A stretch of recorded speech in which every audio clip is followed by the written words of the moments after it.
neste momento, minha carteira tem bastante Apple, Facebook, Google e outras empresas, mas as novas alocações eu não estou mais focando tanto nos Estados Unidos. Nos 12 anos aí, foram os anos de ouro aí da Bolsa Americana, né? Para mim, preço importa, eu estou buscando outras alternativas e eu acho que o Brasil está muito barato.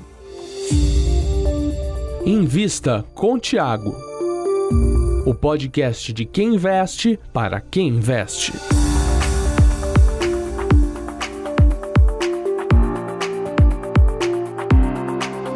Começando mais uma edição especialíssima do Invista com o Thiago. Eu sou o Lucas Goldstein, mas a estrela deste podcast é o fundador da Suno, o Thiago Reis. Tudo bom, Lucas? Sempre um prazer estar aqui com você, com os nossos ouvintes. E hoje eu tenho aqui um amigo que está conosco faz bastante tempo, né, nessa jornada aí de investimentos, o Fábio Holder. Tudo bom, Fábio? Valeu demais pelo convite, Thiago. Valeu demais, Suno, pelo convite. É um prazer estar aqui hoje para bater um papo sobre investimentos, sobre longo prazo. A gente já gravou alguns vídeos juntos, já tem um tempinho, né? Mas aí 2020 acabou sendo o ano a galera mais afastada aí por causa da pandemia. Muito bom estar aqui de volta com vocês e valeu demais pelo convite. Uma das boas almas aí de Brasília. Conta a sua história, Fabio. Cara, então, eu moro aqui em Brasília, né? Eu nasci aqui. Meus avós vieram para Brasília lá no começo da cidade, né? O meu avô, a família do meu pai era toda de Minas, né? Aí meu avô, ele acabou vendendo um apartamento que ele tinha lá em Minas e trocou um apartamento, isso aí lá na década de 70, 80, por ali. Trocou o apartamento que ele tinha lá em Belo Horizonte por uma fazenda aqui em Brasília e por uma casa, né? E uma linha telefônica. Na época tinha algum valor, né? E aí eu cresci aqui desde muito novo, cara. Eu comecei a me interessar pelo mercado financeiro, acho que muito em linha com que algumas pessoas hoje, pelo motivo que algumas pessoas entraram hoje no mercado, porque eu vivi, né, o que o pessoal viveu agora em 2020, com essa queda que a gente teve forte da Bolsa, lá em 2008. Lá em 2008, quando a gente teve a crise do subprime, eu estava entrando na faculdade, eu sempre tive facilidade com números, aí eu via a Bolsa caindo, todo aquilo ali saindo no jornal o tempo inteiro, a Bolsa caindo. Aquilo ali me atraiu para começar a entender o que era a Bolsa, o que era aquilo dali que estava sendo falado o tempo inteiro no jornal e saindo na notícia o tempo inteiro, bolsa sobe, bolsa cai. Foi aí que eu me interessei. Na época eu fazia engenharia civil, mas eu acabei me apaixonando aí pelo mercado financeiro. Foi na época também que eu comecei a investir, comecei a trabalhar, comecei a ganhar dinheiro. E desde que eu me formei, acabei me formando em engenharia civil mesmo em 2013, mas de lá para cá eu basicamente trabalho só no mercado financeiro, né? Trabalhei durante 5 anos em alguns fundos de pensão aqui em Brasília, como analista, né, CNPI, e desde 2017 que eu decidi trazer conteúdo para a internet, falar um pouquinho, né, da estratégia que eu utilizei, o que eu aprendi, os erros, os acertos, para poder contribuir para as pessoas investirem melhor também. Pretende continuar aí? Você está crescendo aí no mercado financeiro, pretende continuar aí ou vem para São Paulo como muita gente? Cara, então, esse é um dilema, né? Mas assim, eu não tenho pretensão assim de curto prazo para ir para São Paulo, não. Meu esquema com São Paulo é tipo ir na quinta-feira e voltar no domingo, ir na quarta-feira, trabalhar ali durante a semana e voltar no domingo. Normalmente quando a gente vai gravar, quando, enfim, combina algum tipo de colaboração ou até algum tipo de reunião. Mas aqui em Brasília, cara, a gente tem uma qualidade de vida muito boa, sabe? Eu acho que quase nenhum lugar do mundo tem a qualidade de vida que a gente tem aqui em Brasília. Não no sentido assim, São Paulo tem muito mais coisa do que Brasília, né? Mas aqui no centro de Brasília, cara, é um lugar super tranquilo, você pode andar qualquer hora do dia, da noite, sem se preocupar. A parte de lazer aqui de Brasília também é muito boa, então eu gosto muito da qualidade de vida aqui. O oráculo de Brasília? É a sua Omaha? É tipo a minha Omaha, mas assim, eu tenho vontade, na verdade, de morar fora até, sabe? Se eu fosse me mudar de Brasília, eu acho que eu me mudaria pra, sei lá, para o interior da Europa, de algum país lá na Europa, ou até lá nos Estados Unidos eu tenho vontade de passar um tempinho. Mas São Paulo, para mudar assim, para ficar no dia a dia, não é muito a minha pegada. Fabio, como que você descreveria a sua estratégia de investimentos? O Elon Musk fez um tweet recentemente que é uma frase até que era do Peter Lynch, mas que eu acho que descreve muito bem, assim, que basicamente é você investir em empresas que façam produtos ou serviços que as pessoas amem. Se eu pudesse resumir de forma extremamente simples, eu acho que seria essa uma frase que descreveria bem a minha estratégia. Investiria em empresas de cigarro? As pessoas são viciadas, gostam do negócio. Eu não vejo como algo negativo, não. Assim, Eu por exemplo, não. Ambev também, né? Eu acho que as pessoas, assim, são livres para escolherem o que elas fazem com a própria vida, seja tomando uma cerveja, ou até a empresas tipo a Diageo, né, lá nos Estados Unidos, que fazem produtos destilados, ou até cigarro, né? Eu acho que as pessoas são livres para escolher o que elas vão consumir. Eu também acho. Você investiria em arroz ou em parque de diversão? No que é o bem de todo dia ou que é o bem de terceira prioridade? Os dois o povo gosta, né? Essa é uma excelente pergunta, assim. Eu acho que nos dois, na verdade. Eu sou bem a favor, assim, na minha estratégia de investimento, de você ter uma carteira bastante diversificada. Então, eu acho que tanto investir numa tese como arroz, ou, por exemplo, a M. Dias aqui no Brasil, né, empresa que faz massas e biscoitos, ou uma empresa como a Disney, por exemplo, eu acho que são duas boas alocações de capital. E eu queria saber, na hora de entrar, o preço importa pra você? Vixe, já começamos aqui com o pé na porta, né, Thiago? Cara, me fala aí, Thiago, você primeiro, o que você acha sobre esse assunto? Cara, eu acho que sim, importa, mas eu entendo, eu acho que depois o argumento que vem da ponta contrária, que do tipo, talvez as pessoas não tenham capacidade para fazer a análise, então o certo seria comprar todo mês, e isso aí na média vai ser um bom negócio. Eu acho que sim, isso aí é uma estratégia nota, sei lá, 8, 9, que vai funcionar e talvez a maior parte das pessoas realmente deveriam seguir esse caminho.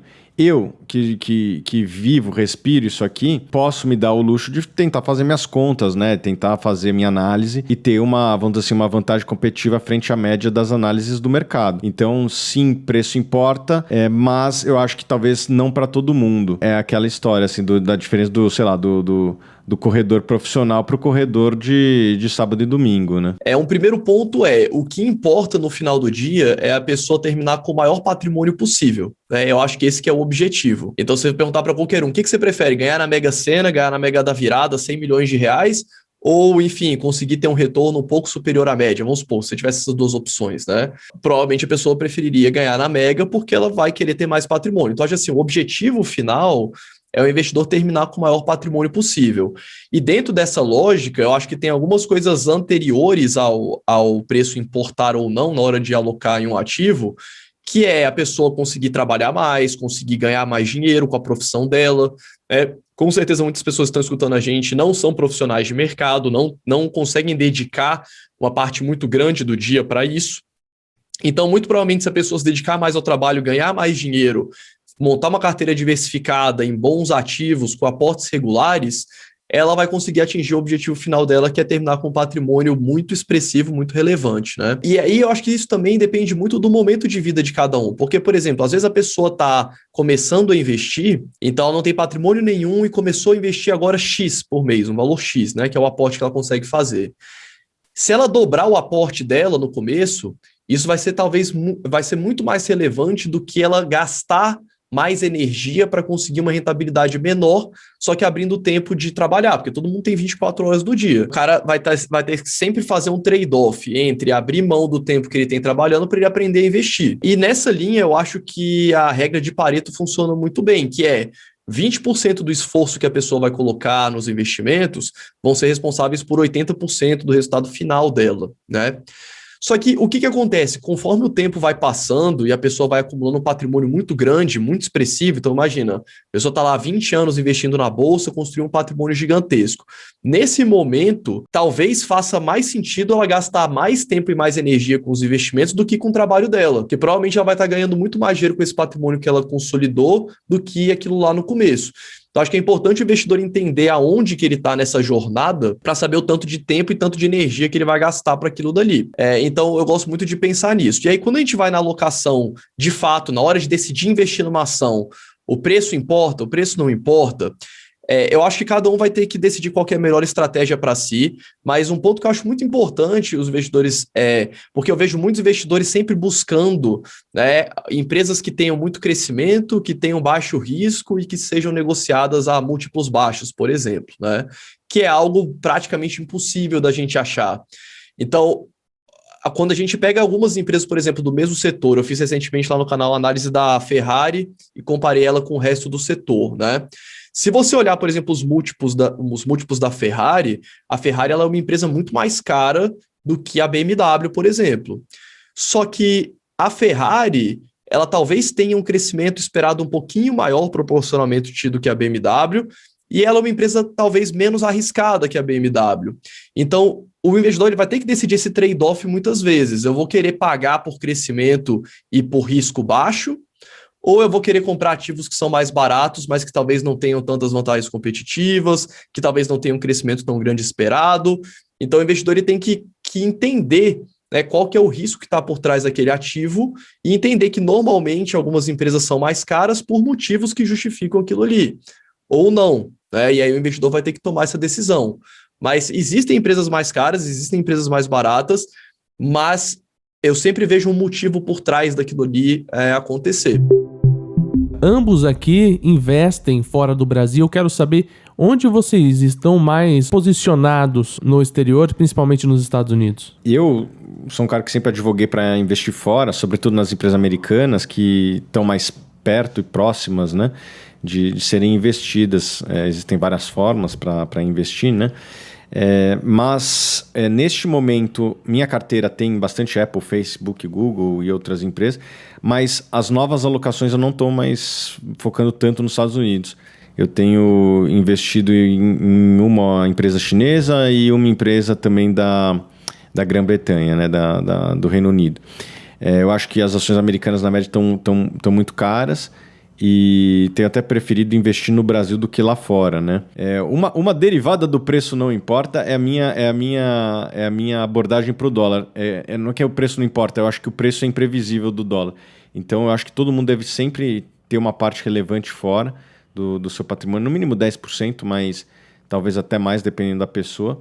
Mas nesse momento eu não estou dando tanta preferência para as empresas americanas. Estou procurando empresas de moedas descorrelacionadas com a nossa, mas que não estejam nos Estados Unidos, porque eu acho que o mercado americano na média está muito caro. Os últimos 10, 15 anos, os últimos 12 anos aí, foram os anos de ouro aí da Bolsa Americana, né? Ela performou melhor que quase todos os países do mundo. E eu acho que os outros países do mundo hoje estão, na média, mais baratos. Então, para mim, preço importa, eu estou buscando outras alternativas que não o mercado americano, mas que tenham moeda forte também. E eu acho que o Brasil está muito barato. Então, os Estados Unidos, nesse momento, eu estou evitando investir lá diretamente. Na abordagem que eu monto a minha carteira de investimentos, o primeiro passo que eu faço é definir um percentual para cada um dos ativos, né? Um percentual objetivo. Quando você define um percentual objetivo para cada um dos ativos, você vai um pouco que naturalmente aportando nas empresas que menos subiram da sua carteira ou nas empresas que mais caíram. Porque eu gosto muito de ver assim pela ótica do risco. Então, vamos supor, eu defini que eu quero ter 20% no exterior. Vamos supor, né, no exemplo que você deu. Se os ativos no exterior, se o dólar se valoriza e os ativos no exterior se valorizam, provavelmente eu vou passar a minha alocação de 20% para 30%. Né, se a bolsa aqui no Brasil estiver caindo. Então, como eu defini que eu só quero ter uma exposição máxima de risco a 20% às ações norte-americanas, nesse momento eu vou estar investindo nas ações brasileiras. No momento que acontecer o contrário, que o real se apreciar, ou que a bolsa americana cair, e o percentual objetivo definido para os investimentos lá fora baixar dos 20%, aí eu volto a investir lá nos Estados Unidos, para sempre tentar ter a exposição de risco que eu definisse realmente para os ativos. Mas assim, sobre investimentos no exterior, eu sou muito fã. Eu comecei a investir lá em 2015. Não sei quando que o Thiago começou, mas foi lá em 2015 que eu comecei, no finalzinho. E desde que eu comecei a investir lá, eu acho que assim, quando o investidor começa a investir lá fora, você fica muito mais criterioso sobre o que você vai comprar aqui no Brasil, né? Você às vezes pensa em muitas... Por exemplo, a gente tem algumas empresas de tecnologia aqui no Brasil, mas a gente tem lá nos Estados Unidos Google, Facebook, Apple, Microsoft, enfim, todos os tipos de empresas de tecnologia, né? Desde NVIDIA, enfim, TSM, você tem quase todos os setores de tecnologia do planeta listados na bolsa lá dos Estados Unidos. Aqui no Brasil a gente não tem, né, diretamente opções de empresas assim. Então, acho que você sempre fica pensando antes de colocar uma ação nova na carteira, porque você tem uma exposição ao universo muito maior. Eu continuo investindo lá, eu diria que, assim, desde 2015 para cá, 80% dos meus aportes foi lá para fora, uns 20% aqui. Mas, assim, a minha carteira lá ela é bem diversificada, sabe? Eu tenho 40 REITs, tenho 40 e poucas ações também lá fora. Eu gosto de ter uma carteira bem diversificada. Mas eu sou muito advogado disso que o Thiago falou. Ó, talvez o dólar e as moedas como um todo, né, não só o dólar, sejam os ativos mais difíceis de você fazer qualquer tipo de previsão, né? Tanto que a gente vê todas as previsões de dólar para daqui 1 ano, 2 anos vão estar erradas quando chegar lá, né? De vez em quando um ou outro acerta, mas talvez mais por sorte do que por mérito, porque as variáveis que estão atrás para definir o câmbio, elas têm uma quantidade tão grande de variáveis, elas são tão aleatórias que fica muito difícil fazer qualquer previsão. Mas o investidor de longo prazo, ele tem que, e principalmente quem mora no Brasil, acho que é importante entender, e a gente está vivendo isso agora, que quando o dólar sobe, você perde seu poder de compra em tudo, né? Desde uma latinha de refrigerante, que é em alumínio, o alumínio é em dólar, até um computador, um celular, alguma coisa que é de fato importada, né? Então, para você manter seu poder de compra no longuíssimo prazo, é muito importante ter uma parcela da carteira em dólar, na minha opinião. Tem 3 ativos do seu portfólio no exterior que são fora do comum? Queria saber dessas curiosidades da sua carteira. Tem 2 ativos lá que, assim, trouxeram uma rentabilidade muito maior do que eu imaginava num curto espaço de tempo. Eu lembro, tem uma frase muito boa que também é do Peter Lynch, que ele fala assim, que muitas vezes os ativos que você menos espera são os ativos que mais performam na sua carteira.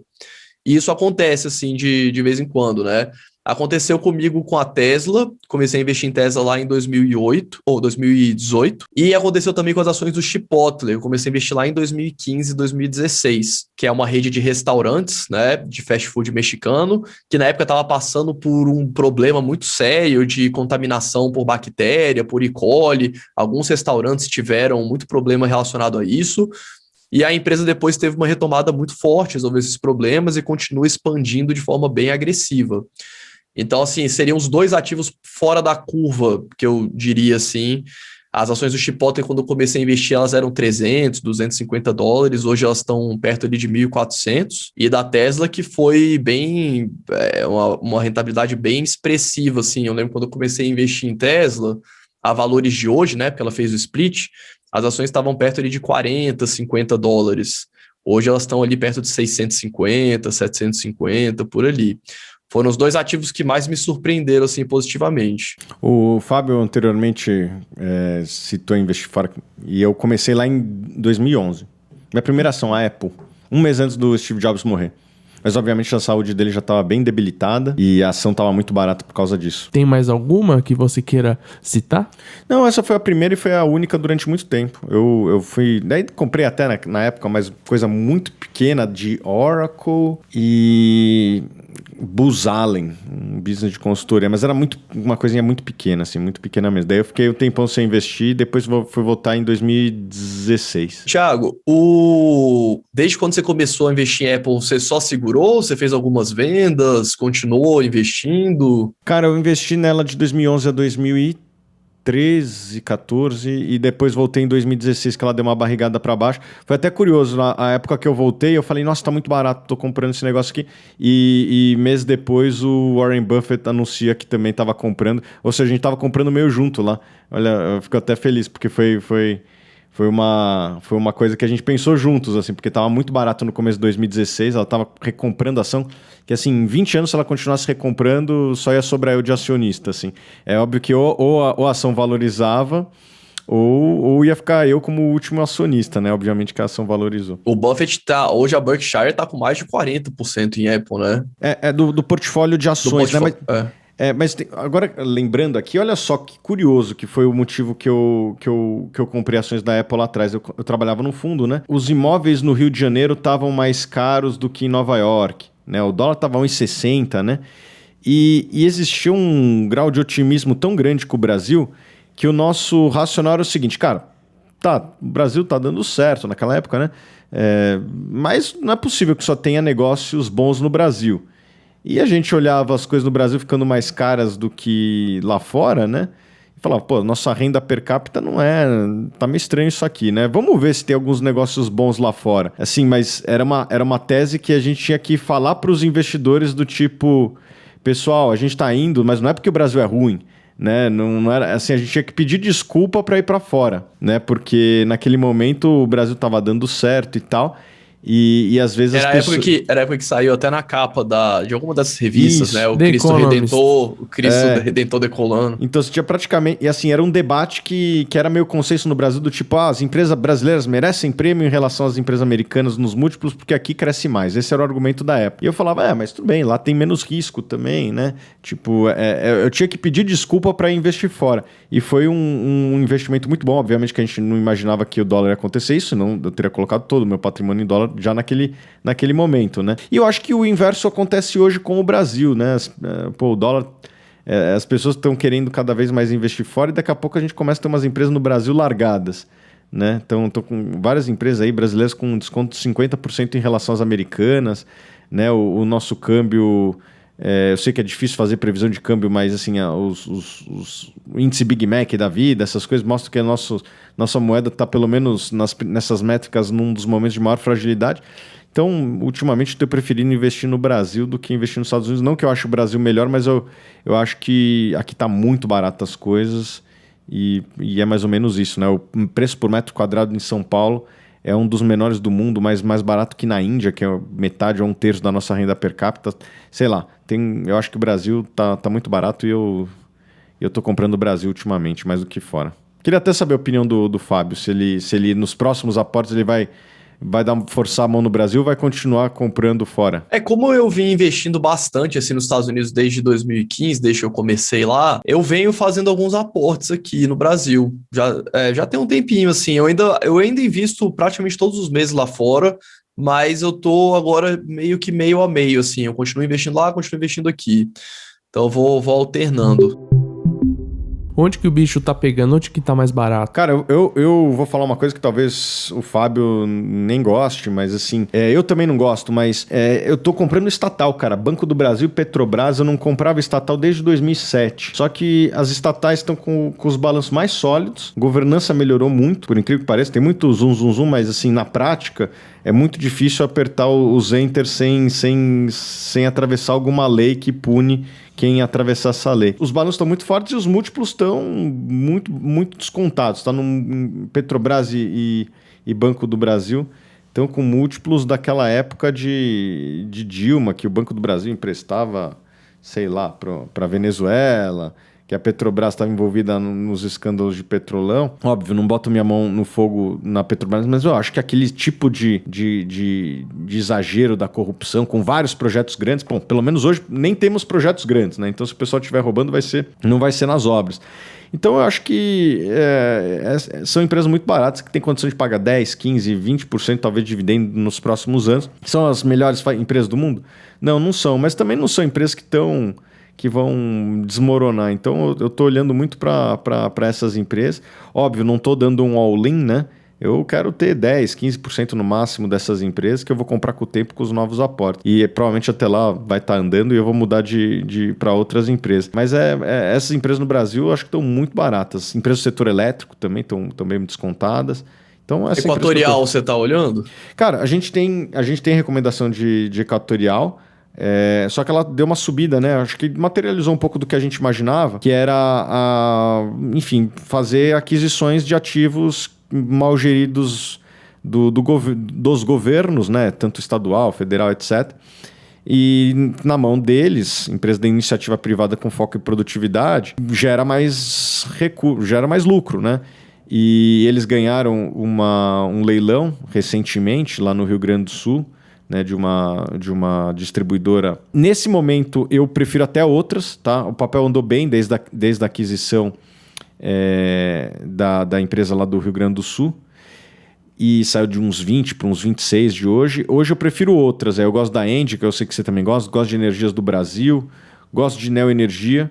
Eu gosto da Equatorial também, mas menos nesse preço. A empresa andou bem. Então, para mim, preço importa. Eu tô indo nessas outras que eu acho que tem condições de pagar dividendos maiores aí nos próximos anos. Você falou antes de estatal, assim, eu acho até que, cara, o Banco do Brasil, né, talvez seja a melhor estatal, assim, na minha opinião, em relação à governança, né? Se a gente for olhar só por esse lado de governança, de estatal, eu acho que o Banco do Brasil talvez seja a melhor estatal, assim, de melhor governança, né? Petrobras é uma empresa que eu não acompanho, eu não sou muito fã de empresa de commodity no geral, por ser muito cíclico, né, ter uma volatilidade muito grande. Eu não sou muito fã desse tipo de volatilidade na minha carteira, mas isso também é muito pessoal. Então acaba que não é uma empresa que eu acompanho tanto assim. Mas Banco do Brasil, eu acho que é talvez seja a estatal mais tranquila assim, em relação a isso. E pouca gente fala disso, mas se você pegar o retorno histórico do Banco do Brasil nos últimos 20 anos, foi quase de 20% ao ano, que é um baita retorno, né? Em reais, foi um baita retorno, não é um retorno ruim, né? É lógico, o futuro a Deus pertence, não acho que talvez vá repetir isso. Pode repetir, mas não é um guidance. Passado não é garantia de futuro, mas foi uma empresa que, acho que desde que eu acompanho, desde que eu estou no mercado, nunca deu prejuízo, mesmo nos momentos mais difíceis. Sempre pagou dividendos, né? E acho que vai pagar dividendos crescentes aí nos próximos anos. Para quem gosta de dividendo, eu acho uma boa. E nessa discussão de fintech para lá, fintech para cá, eu acho que o Banco do Brasil está um pouco blindado, né? Você pega as principais linhas do Banco do Brasil, ele não tem perdido market share como Itaú, Bradesco e Santander. Ele tem resistido bravamente. Eu acho que ele tem um perfil de cliente um pouco diferente do Itaú, do Bradesco. E esse cliente ele é menos atacado pelas fintechs. E qual que é a opinião de vocês sobre as fintechs? Principalmente assim, Banco Inter e Nubank, assim, na parte de bancarização mesmo. Cara, eu gosto do produto, eu não sei se eu compraria ações, tá? Eu indiquei ações do Inter no começo, a gente vendeu aí no meio dessa alta, não pegamos tudo, pegamos a primeira alta lá. Eu acho que é um valuation ambicioso, mas eu acho que são empresas que nascem com um DNA positivo, né? De botar o cliente em primeiro lugar. A gente sabe que o mercado financeiro ele tem um pouco de explorar o cliente nas fragilidades dele, né? De, enfim, explorar um pouco esse baixo conhecimento que existe no Brasil de finanças pessoais. E eu acho que essas empresas elas vêm com um bom coração, que já é um bom começo. Eu acho que elas vão ganhar market share, mas eu não compraria ações dessa empresa porque eu acho que o preço é muito alto, né, cara? Tipo, você já tá pagando... Daqui a pouco o Banco Inter tá mais caro que o Banco do Brasil. Passa o Banco do Brasil. E o Banco do Brasil lucra quase 20 bilhões de reais por ano, entendeu? O que eu fico pensando mais, assim, que eu acho que é uma coisa que é muito difícil nessas empresas de crescimento muito acelerado, né? Porque como o valor dela tá muito lá na frente, a incerteza também fica muito grande, né? Mas o que eu vejo muito assim do Banco Inter é que a base de clientes hoje, principalmente Inter e Nubank, né, assim, de uma forma geral, normalmente são pessoas mais novas, pessoas que não têm a renda tão alta, não têm tanto dinheiro ali para investir e tudo mais, mas daqui 20, 30, 40 anos, essa população mais jovem vai ser quem vai estar gerando renda no país, né? E a pessoa que usa aquele serviço ali por 10, 20 anos, mas junto a isso, né, tem uma incerteza gigantesca do que vai acontecer daqui para lá, né? E o Banco do Brasil especificamente, ele tem algumas coisas que ele, vamos dizer assim, ele joga com a própria mão, né? Sei lá, por exemplo, agro. O crédito agro só é liberado para quem é cliente mais fiel do banco. Né, esse tipo de coisa acontece e que ajuda a fidelizar bastante os clientes lá. Enfim, eu acho que o Banco do Brasil é uma empresa muito barata, não acho que obviamente, não é a empresa mais bem gerida do mundo e tal, mas também não é a pior ali, historicamente sempre gerou um bom ROI, e eu acho que tem condição de manter essa lucratividade e vai pagar bons dividendos. Eu acho que a empresa tem tudo aí para pagar 10%, 15% de dividendo nos próximos meses. O que você que investe fora, né, Fábio, eu acho que não deve ter tantas empresas assim pagando esse yield, né? Não tem. E dividendo? Você gosta de dividendo ou não? Cara, eu gosto, assim, eu gosto. Eu não gosto de montar uma estratégia pura em dividendos, mas eu gosto de ter uma carteira bem equilibrada, assim, entre empresas de dividendo, empresas de crescimento, fazendo esse balanço dentro da carteira. A maioria das empresas, né, assim, a gente tem algumas exceções, principalmente as empresas de tecnologia, né? Não sei se chegou a ver os resultados do Google que saíram ontem. Maravilhoso. Foi um resultado absurdo, né? E assim, eles conseguiram gerar um resultado absurdo sem aumentar a base de ativos deles, né? Praticamente o ROI veio muito maior pelo aumento de resultado, porque, enfim, empresa de tecnologia não precisa ter tanto investimento, né? Não é extensiva em capital ali, igual uma indústria, por exemplo. Mas, via de regra, as empresas que distribuem muito dividendo acabam não tendo tanto espaço assim para crescer, né? Principalmente se a gente olhar as empresas aqui no Brasil. Então, é sempre um trade-off, né? Eu quero uma empresa mais madura, mais no estágio de maturidade, que distribui quase tudo de dividendo, ou eu quero, sei lá, uma empresa de crescimento que lá no futuro, daqui 10, 20 anos, vai se tornar uma empresa de dividendos para pagar mais. Vai comprar Banco do Brasil? Não. Tem uma regra pétrea que é não investir em estatal. Eu não invisto em estatal, eu posso perder algumas e tá dentro do jogo. Não? Eu tenho a minha regra que é estatal só de graça, só que eu acho que nesse momento tá de graça. Fábio, eu reparo que você sempre bota CNPI, né, nos seus materiais e tal. Eu também sou analista CNPI. Eu queria entender, assim, o porquê que você sempre destaca essa certificação. Cara, para ser bem sincero, porque em tese é obrigatório, né? Assim, principalmente com a atualização que teve da instrução da CVM, acho que foi 2017, por ali, 2018, né? Que para você dar pareceres sobre investimentos, fazer análise de investimentos, você tem que ser credenciado, tem que ter CNPI, e você tem que informar isso para quem está lendo aquele material, né? E eles deixaram bem abrangente agora, até uma coisa que eu não concordo tanto, assim, eu lembro que antigamente você precisava ter o CNPI para dar recomendação de compra ou recomendação de venda, né? Fazer recomendações de compra ou de venda. Mas hoje, se for ler o pé da letra, a instrução, basicamente para você falar sobre investimentos, dar uma opinião, mesmo sem recomendar compra ou venda, analisar um ativo, em teoria você tem que ter o CNPI, né? Para fazer isso de forma pública, inclusive. Então, eu faço bastante para essa questão regulatória. O CNPI, você, basicamente, para o pessoal que não conhece, é só você tem que ter alguns pré-requisitos, né? Você tem que ser formado, ensino superior e tudo mais. Você faz uma prova, passa, se credencia na APMEC e segue o jogo. É isso aí, somos parceiros e tem um código de ética, então a gente não se xinga aqui porque não pode. Sabia dessa? Tem que respeitar os colegas. Você se xinga ao estilo século XIX? Seu príncipe sem botas.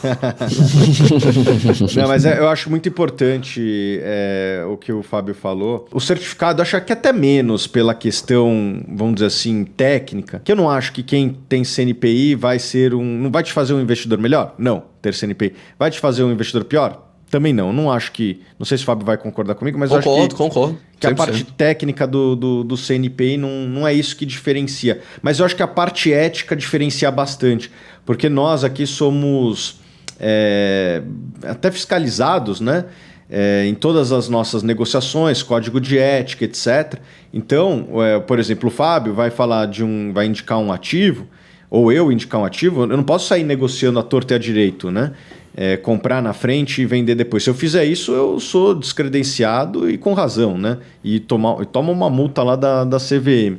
Então, eu acho que o certificado CNPI é um certificado de qualidade ética do profissional. Porque se o cara não tiver aderente às práticas, cedo ou tarde o cara vai ser punido por alguma fiscalização. Né? E quem não tem CNPI, você não sabe se o cara está comprando. Eu já recebi denúncia de empresa que dá presentinho para quem tem muito seguidor, né? E depois essa pessoa vai lá e fala bem da empresa. Então, quando você tem CNPI, você sabe que pelo menos se a pessoa andar fora da linha, ela vai ser punida de alguma forma. Quem não tem CNPI, você não sabe o que vai acontecer, talvez não aconteça nada. Infelizmente, no Brasil, às vezes a gente tem leis que pegam e leis que não pegam, né? Para mim, lei deveria ser lei. Mas no Brasil a gente tem lei que pega e lei que não pega. E, sei lá, tem muita coisa solta nesse ambiente de recomendação. O código, né, de conduta que você precisa ser aderente quando você tem o CNPI, ele impede que você tenha qualquer tipo de conflito de interesse ao indicar um ativo, né? Porque, assim, a gente sabe hoje, com o tamanho que algumas pessoas têm, de influência, de número de pessoas assistindo aquele conteúdo, consumindo aquele conteúdo, se você pega uma ação que tem uma liquidez muito baixa, né, uma empresa que negocia pouco, e aquela pessoa recomenda, é inevitável que aquela ação tenha uma alta muito grande, porque vai entrar um volume comprador muito maior do que a média dos últimos dias e vai puxar esse preço para cima, né? Então é exatamente por isso que os CNPIs não podem operar enviesados com aqueles ativos que eles estão analisando. Então, acho que nesse sentido é muito bom mesmo. Eu acho que isso devia ser estendido para todos que falam publicamente de ativo. Pessoal, compre lá tal ação. Você falou isso aí, cara, bom, já deveria ser considerado análise, mas se não é, deveria ter também uma punição para esse cara para ver se ele não comprou antes justamente para te vender depois, o famigerado pump and dump. Exato. Uma coisa assim que você falou também que eu concordo é que a pessoa precisa ter CNPI para ser um bom investidor? Não, o Buffett não tem CNPI. Por exemplo, né? Dando um exemplo esdrúxulo assim, e tem excelentes, os gestores de fundo, eles têm outra certificação, tem o CGA, tudo bem, mas tem muito gestor que é um excelente investidor, não tem o CNPI. Então, o CNPI não é um selo de que você vai ter uma performance melhor, que você vai ser investidor melhor, e nem o contrário, né? De que a pessoa não tem o CNPI, ela não sabe o que ela está falando, ela não tem autoridade para falar aquilo ali. Eu não acho que é o CNPI que vai dar essa autoridade. Mas o CNPI vai garantir boas práticas e vai garantir que não haja conflito de interesse naquela opinião. Só que se tiver uma fiscalização, você sabe que o cara vai ser punido. Só que o problema é que também só é fiscalizado quem tem o CNPI, essa impressão que eu tenho, não sei. Não, mas é porque você está credenciado na PMEC, você é fiscalizado. E também, mas o que eu acho complicado também é que é difícil. Como é que eles vão fiscalizar milhares de pessoas, às vezes pessoas pequenas que nem se sabe da existência? Acho que é uma questão complicada, assim, acho que deve mudar muita coisa ainda assim nos próximos anos. Fiscalizar a internet é bem difícil. Google, Apple, Facebook. Quer saber como crescer com essas empresas? E-book Investindo no Exterior. Link na descrição deste podcast.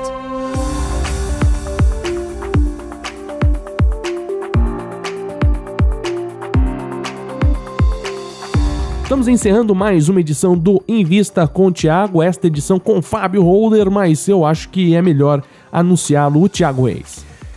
Queria aqui agradecer a sua presença, Lucas, sempre bom estar com você aqui presencialmente novamente, né? Fazia tempo que a gente não gravava junto, né? Acho que um ano, né?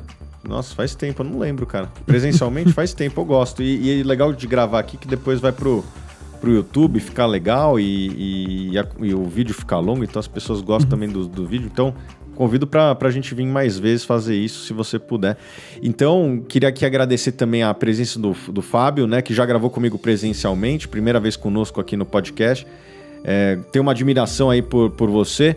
Obviamente que volta e meia a gente pensa diferente de algum jeito, mas saiba que é sempre respeitosamente e na maior parte das vezes eu acho que a gente concorda 90% e a internet é meio do mal e pega no pé dos 10% que a gente discorda e não tem problema, acho que cada um tem o seu ponto aí e acho que são estratégias que não necessariamente são antagonistas, né? A questão do preço importa, não importa, mas acho que na maior parte das vezes a gente tá pensando igual, que é investir de maneira eficiente em bons ativos que vão gerar valor aos seus acionistas ao longo do tempo. Acho que isso nos une mais do que as outras coisas que nos separam. Obrigado, Fábio. Thiago, valeu demais, cara, pelo convite. Obrigado pelo convite também, Lucas e Suno, né, no final do dia. Cara, a Suno com certeza é uma das casas de análise mais respeitadas do Brasil, então, assim, o conteúdo de vocês é muito legal. E, cara, é um prazer estar aqui com vocês, né? Também vamos ver se a gente consegue marcar alguma coisa presencialmente, é sempre legal marcar presencialmente.